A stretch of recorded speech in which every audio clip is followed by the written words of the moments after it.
it's one thing to be undefeated when you're not fighting nobody, but you know, when you continuously fight the best,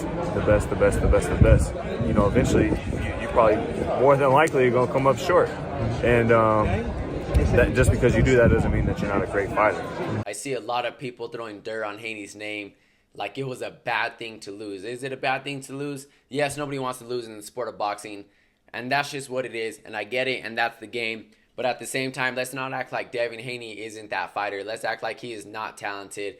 Devin Haney's talented. He has the skills. He's got this far for a reason. If Devin Haney wasn't talented and he got quote-unquote exposed to the fighter that he's never been, Devin Haney never would have made it that far. He never would have been undisputed at 135. His resume speaks for itself. He never would have won the WBC against Regis Prograis. If Devin Haney wasn't that fighter, him and Bill wouldn't have got this far. Just like Ryan Garcia. We all know Ryan Garcia wasn't that fighter when he fought Gervonta Tank Davis. We all know Ryan Garcia is a better fighter when it comes to maybe terms, a little bit better terms being on his side. But that's what Ryan Garcia signed up for. Once you sign up for that, there's no going back. That's what you signed up for. Therefore, those are the agreements that you have to go in and that you have to deal with. Otherwise, you're penalized and you got to pay up. And that's exactly what happened on Devin Haney's side. We all know Devin Haney is a much better fighter than that. It just so happened that Ryan was a better fighter that night. You never know what can happen. Just like the amateurs, they're 3-3.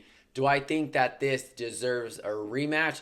Not right now because of how dominant Ryan Garcia was in their fight. Like, nobody's going to pay to see a rematch knowing that fight. I personally think it was very one-sided. I thought it was a close fight still. I would love to rematch. I gave him a shot.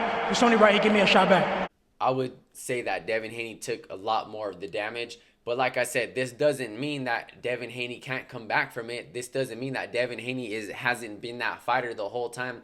Look what Ryan Garcia and Derek James accomplished. They went on and beat a very tough Mexican fighter like Oscar Duarte, got their foot back in the door, beat Devin Haney, the biggest win of Ryan Garcia's career and one of the biggest wins of Derek James's career. So let's not act like a bounce back isn't a huge story, especially when you're coming off a major loss to Ryan Garcia. Let's not act like Devin Haney can't come back from Ryan Garcia and losing the way he did. Ryan Garcia came back from it, and you can even argue and say, okay, well, Ryan Garcia's 3 pounds possibly made a difference. You can argue that for Ryan Garcia too. Ryan Garcia was dehydrated. He wasn't at the weight he was comfortable at. He just wasn't himself in the ring. You can argue that with Devin Haney. But the whole point of this is a fighter can always bounce back. A bounce back can always be a better story than just being undefeated. And that's what we want. We don't care if a fighter takes a loss. As the boxing community, we care that these guys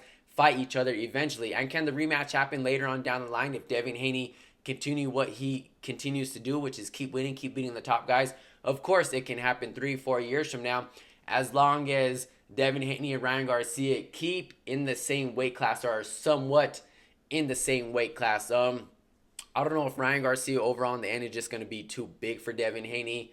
Overall, just in general, I think that is really going to play a key factor. Just because you're bigger than a fighter doesn't mean you can't win, but Devin Haney is going to definitely have to find his way around that and to adjust to that, and definitely adjust to Ryan's one pony trick left hand that played a major role. And Devin Haney said he prepped very well for it, but he was just sleeping on it. So let me know what you guys think about the win-loss type of thing. Let me know what you guys think down in the comments below, and I'll catch you guys in the next one. I'm out.